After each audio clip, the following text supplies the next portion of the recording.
محرم کے اندر سبیل لگانا کیسا عمل ہے؟ ہمیں کسی کو چھیڑنا نہیں چاہیے اور اپنا مسلک چھوڑنا نہیں چاہیے۔ تو محرم کے اندر سبیل لگانا صحابہ سے بھی ثابت نہیں ہے اور اسی طرح اہل بیت سے بھی ثابت نہیں ہے۔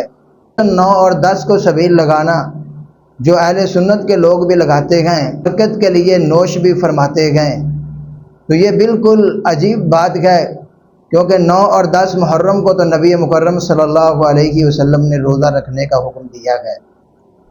اور اگر یہ فلسفہ بیان کیا جاتا ہے کہ 9 اور 10 کو سیدنا حسین رضی اللہ تعالیٰ عنہ پیاسے تھے، ان کی پیاس کی وجہ سے ہم سبیل لگاتے گئے، تو یہ بھی سمجھ سے بالا تر ہے۔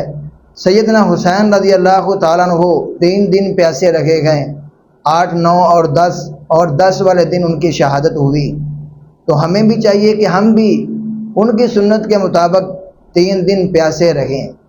پانی کیوں پئیں؟ پانی پینے کا کیا تک بنتا ہے؟ پیاسے رہنا چاہیے۔ اور پھر دوسری یہ بات ہے کہ سیدنا حسین رضی اللہ تعالیٰ عنہ شہید ہوئے گئے۔ شہادت بہت بڑا اعزاز ہے ایک مسلمان کے لیے۔ نبی مکرم صلی اللہ علیہ وسلم ساری عمر شہادت کی دعا کرتے رہے، اللہم انی اقتل فی سبیل اللہ ثم احیا ثم اقتل۔ اور دوسری یہ بات ہے کہ جب بھی کسی کا کوئی فوت ہو جائے تو وہ خوشیاں نہیں مناتے، اگر سوگ ہے تو پھر وہ سوگ مناتے گئے۔ کوئی بھی انسان جب فوت ہو جائے دودھ کی سبیلیں نہیں لگائی جاتی، پانی تقسیم نہیں کیے جاتے، جوس تقسیم نہیں کیے جاتے، بلکہ اگر گرمی کا موسم ہو تو ٹھنڈا پانی رکھ دیا جاتا ہے، کسی انسان نے پینا ہو تو وہ پی لیتا ہے۔ دودھ تو بہت بڑی خوشی کے وقت تقسیم کیا جاتا ہے۔ اس سے نعوذ باللہ ایسے محسوس ہوتا ہے کہ شہادت حسین لوگ سبیل لگاتے ہیں، ان کے نزدیک خوشی کا مقام ہے، حالانکہ ایسا نہیں ہے۔ یہ اسلامی تاریخ کے اندر بڑا ہی المناک حادثہ ہوا ہے، جس کا کوئی حساب نہیں گئے، جس کی کوئی حد نہیں گئے، اور اس شہادت کے اندر جتنے لوگ بھی شامل تھے، اللہ سے دعا ہے کافر کردار تک پہنچائے۔ ہم اس میں کوئی بھی تقسیم نہیں کرتے کہ کس کو سزا ہونی چاہیے کس کو نہیں۔ جو بھی اس میں شامل گئے، اس مشورے میں شامل گئے، الہ العالمین اسے خود ذلیل کرے، خود سزا دے۔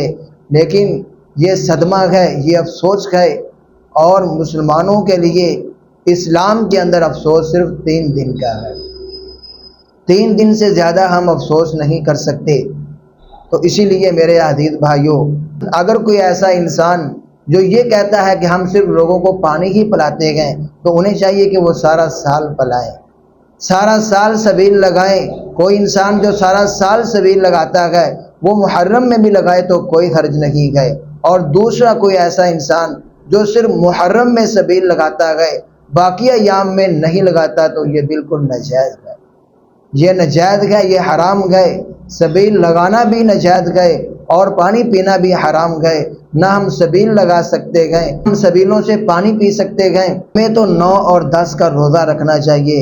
نبی مکرم صلی اللہ علیہ وسلم نے 10 محرم کا روزہ رکھا اور فرمایا اگر میں آئندہ سال زندہ رہا 9 محرم کا بھی روزہ رکھوں گا۔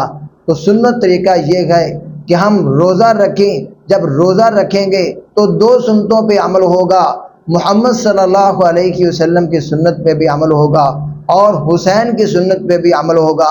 محمد کی سنت پہ عمل روزہ رکھ کے ہوگا، حسین کی سنت پہ عمل روزے کی حالت میں پیاسے رہ کے ہوگا۔